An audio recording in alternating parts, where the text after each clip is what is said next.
disappearing plants and animals. The archaeological record shows 5 great extinctions since life began, each representing an evolutionary setback, a wholesale impoverishment of life on Earth. The last of these mass extinctions occurred some 65 million years ago, most likely when an asteroid collided with our planet, spewing vast amounts of dust and debris into the atmosphere. The resultant abrupt cooling obliterated the dinosaurs, and at least 1/5 of all other extant life forms. We are now in the early stage of the 6th Great Extinction. Unlike previous extinction events, which were caused by natural phenomena, this one is of human origin. For the first time in the Earth's long history, one species has evolved, if that is the right word, to where it can eradicate much of life. As various life forms disappear, they diminish the services provided by nature, such as pollination, seed dispersal, insect control, and nutrient cycling.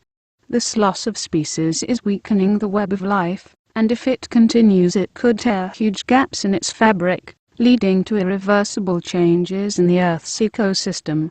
Species of all kinds are threatened by habitat destruction. One of the leading threats to the Earth's biodiversity is the loss of tropical rainforests. As we burn off the Amazon rainforest, we are in effect burning one of the great repositories of genetic information. Our descendants may one day view the wholesale burning of this genetic library much as we view the burning of the library in Alexandria in 48 BC. Habitat alteration from rising temperatures, chemical pollution, or the introduction of exotic species, can also decimate both plant and animal species. As the human population grows, the number of species with which we share the planet shrinks. Yet we cannot separate our fate from that of all life on the Earth. If the rich diversity of life that we inherited is continually impoverished, eventually we will be impoverished as well. The share of birds, mammals, and fish that are vulnerable or in immediate danger of extinction is now measured in double digits. 12% of the world's nearly 10,000 bird species, 20% of the world's 5,416 mammal species, and 39% of the fish species analyzed.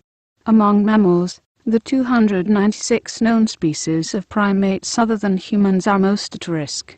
The World Conservation Union (IUCN) reports that 114 of these species are threatened with extinction. Some 95 of the world's primate species live in Brazil, where habitat destruction poses a particular threat.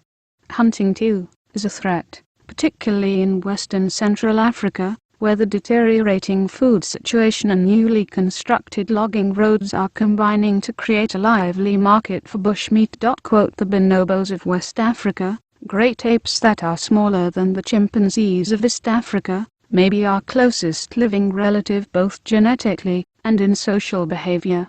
But this connection is not saving them from the bushmeat trade, or the destruction of their habitat by loggers.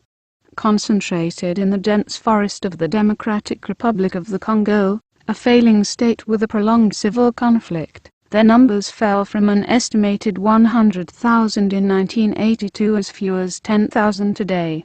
In one human generation, 90% of the bonobos have disappeared. Birds, because of their high visibility, are a useful indicator of the diversity of life. Of the 9,870 known bird species, roughly 70% are declining in number. Of these, an estimated 1,217 species are in imminent danger of extinction. Habitat loss and degradation affect 91% of all threatened bird species.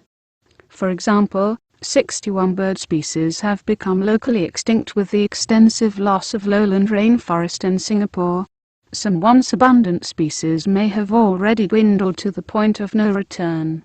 The great bustard, once widespread in Pakistan and surrounding countries, is being hunted to extinction. 10 of the world's 17 species of penguins are threatened or endangered, potential victims of global warming. Stanford University biologist Kagan Sukursioglu, who led a study on the status of the world's birds, said, "We are changing the world, so much that even birds cannot adapt. Particularly disturbing is the recent precipitous decline in the populations of Britain's most popular songbirds. Within the last 30 years, the populations of well-known species such as the willow warbler, the song thrush, and the spotted flycatcher have fallen 50–80%. No one seems to know why, although there is speculation that habitat destruction and pesticides may be playing a role. Without knowing the source of the decline, it is difficult to take actions that will arrest the plunge in numbers. Another decline, which began in late 2006 and had direct economic consequences, is that of the honeybee, the principal pollinator of U.S. fruit and vegetable crops. A survey of U.S. beekeepers, conducted from September 2006 to March 2007 by the Apiary Inspectors of America, found that the bees in nearly 1/4 of U.S. bee colonies had simply disappeared as a result of what scientists are calling colony collapse disorder. Large numbers of colonies have suffered the same fate in Europe, Brazil, and Guatemala.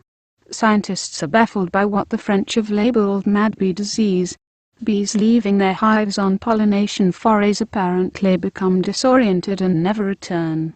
The principal suspect at this writing is the Israel acute paralysis virus, which may have originated in Australia. If scientists cannot quickly diagnose this bee malady and devise preventive measures, the world could face an unprecedented disruption of fruit and vegetable production. The threat to fish may be the greatest of all. The principal causes are overfishing, water pollution, and the excessive extraction of water from rivers and other freshwater ecosystems. An estimated 65% of the fish species evaluated by IUCN that once inhabited the lakes and streams of North America are either extinct or in jeopardy. In Europe, some 109 species of freshwater fish out of the 265 that were evaluated are threatened, endangered, or of special concern. 1/3 of the 97 fish species in South Africa need special protection to avoid extinction. The leatherback turtle, one of the most ancient animals, which can reach a weight of 360 kilograms, 800 pounds, also is fast disappearing. Its numbers dropped from 115,000 in 1982 to 34,500 in 1996. At the Playa Grande and Playa Langosta nesting colonies on Costa Rica's west coast, the number of nesting females dropped from 1,504 in 1989 to 62 in 2003, then rose slightly to 174 in 2004. Writing in Nature, James Patel and colleagues warn that, if these turtles are to be saved, immediate action is needed to minimize mortality through fishing, and to maximize hatchling production.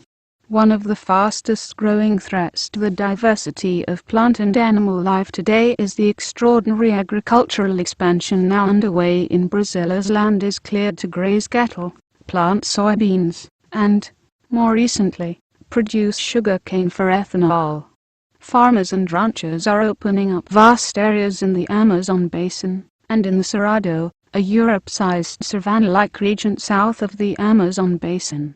Although there are mechanisms in place to protect the rich biological diversity of the Amazon, such as the requirement that landowners clear no more than 1/5 of their land, the government lacks enforcement capacity.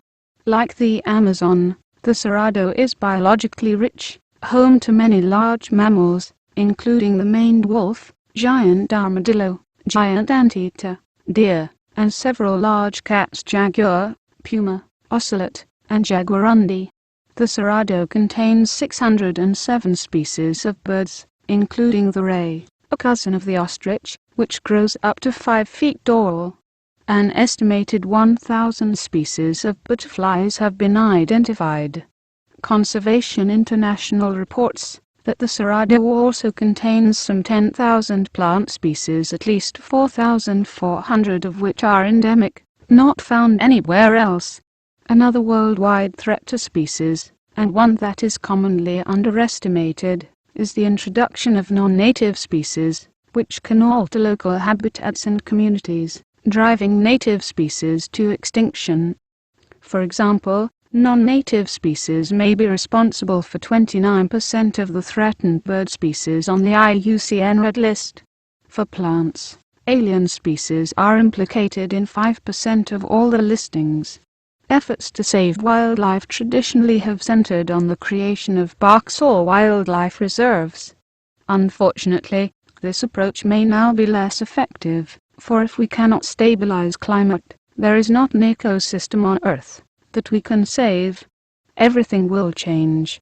In the new world we are entering, protecting the diversity of life on Earth is no longer simply a matter of setting aside tracts of land, fencing them off, and calling them parks and preserves. Success in this effort depends also on stabilizing both climate and population. On the plus side, we now have more information on the state of the Earth and the life on it than ever before. While knowledge is not a substitute for action, it is a prerequisite for saving the Earth's natural systems and the civilization that they support.